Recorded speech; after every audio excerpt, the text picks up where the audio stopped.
ඔන්න අපේ වර්ක්ෂොප් එකට වාහනයක් ඇවිල්ලා තිනවා. ඉතින් මේකේ ලෙඩේ වෙන්නේ මෙන්න මේක තමයි. ඔයිල් ලයිට් එක පත්තු වෙනවා. ඉතින් ඔයිල් ලයිට් එක පත්තු වෙනකොට ඉස්සෙල්ලාම අපි ගිහින් බලන්න ඕන වයරින් එකේ අවුලක්ද කියලා. ඉතින් ඔයිල් ස්විච් එක තියෙන්නේ මෙතන. මෙතනින් තමයි ආ ඉන්ඩිකේට් කරන්නේ. ඉතින් මෙතන බැලුවා වයරින් එකේ කිසිම අවුලක් නැහැ.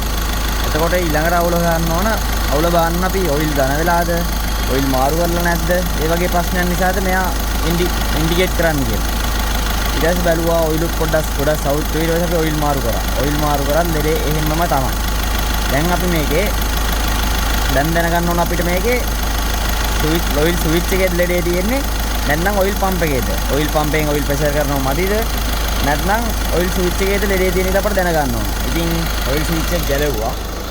ඔයිල් ස්විච් එක ගැලවුවා. මේ තියෙන ඔයිල් ස්විච් එක. ඉතින් මේක ගැලවුවා. මේක ගලවලා දැන් ඔයිල් ප්‍රෙෂර් ගේජ් එකක් ගහලා තියෙනවා. ඔයිල් ප්‍රෙෂර් ගේජ් එක ගහලා දැන් මේක අපි ඔයිල් ප්‍රෙෂර් එක බලලා තමයි තීරණය ගන්න මේක ඔයිල් පම්ප් එකේ අවුලක්ද නැත්නම් ඔයිල් ස්විච් එකේ අවුලක් නිසාද මෙයා ඉන්ඩිකේට් කරන්නේ කියලා.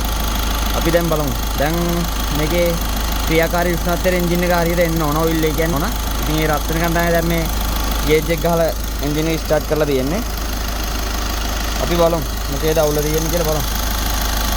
මේ බැලුවා ඔයිල් ප්‍රෙෂර් එකේ කිසිම අවුලක් නැහැ. ඉතින් අවුල තියෙන්නේ ස්විච් එකේ. ඉතින් ලෙඩේ හරියට තහවුරු කරගත්ත මේකේ තමයි ලෙඩේ තියෙන්නේ කියලා.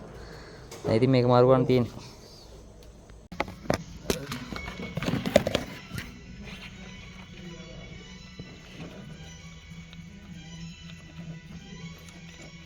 ඔයිල් ස්විච් එක හයි කරලා ගලවලා ඉවරලා අලුත් එකක් දාලා හයි කරා මේ පරණ එක.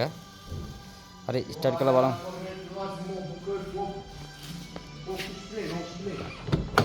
Adi, Cornes?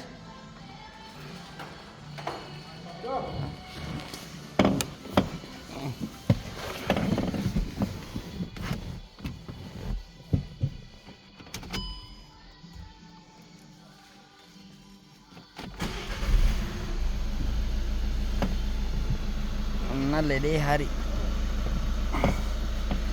Oil light එක පත්තු වෙන්නේ නැහැ. කිසි කතන්දරයක් නැහැ.